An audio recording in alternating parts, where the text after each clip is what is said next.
share, subscribe. If you play Ghost of Tsushima, then I probably don't need to go into detail about how splendiferous that game is. And if you didn't play it, then what the f is wrong with you? Go play it right now before I find your house. And playing Ghost of Tsushima for the first time was an experience that will never leave me. I'll never forget the epic intro of fighting the Mongols, or the first taste of roaming those beautiful grassy plains with your noble steed. This game simply cannot be replicated, but it can be improved upon, specifically in a couple of areas. Remember watching Naruto and seeing how the ninjas leap from tree to tree or from building to building? They were so agile and fast. And this is something that I hope Ghost of Yotei improves upon. I would love more dynamic platforming in this game, making running, jumping, and scaling a more integral part of missions. Hope I used that word right. I want to sound smart for my new subscriber. Will take this series to the next level, in my humble opinion. If I'm a ninja, make me feel like one.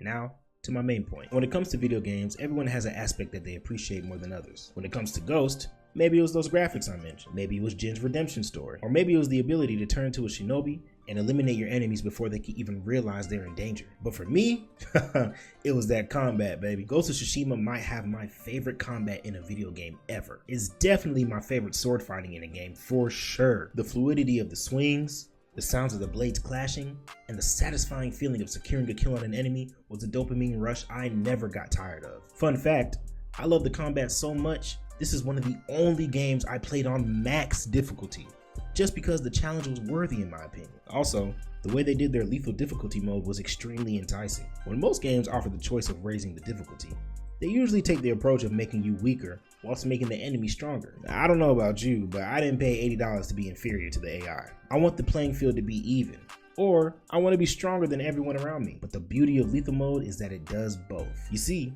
lethal mode makes it so the damage that the AI does is massively increased, but so is yours, making the sword fights feel much more authentic. And when I started playing on this difficulty, I fell in love with this game even more. I almost never went into shinobi mode.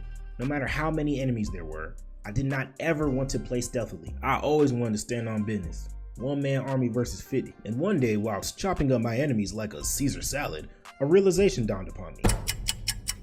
This game needs a PvP mode. I mean, just imagine an online mode where you can fight other players. 1v1, 2v2, 50v50, and it's just sword fighting. That would be all-out war and truly amazing. Ghost already tried their hand at multiplayer with Legends. And whilst this PvE mode was okay, it didn't satisfy my competitive itch. I know the title of this video suggests that without a PvP mode this game will fail, but spoiler alert, that was just clickbait. I don't really believe that, but I do believe not having a PvP mode will be a major missed opportunity. A lot of people would purchase the game just to play that specifically, and it would also give Sucker Punch a way to monetize the game after players complete the story mode. I love the Ghost series and its combat, so I hope that they see this video and agree with my stance. So here's to you, Sucker Punch. You made one great game, I know you'll make another one. Oh, and lastly, Naruto is the greatest anime of all time. That is all.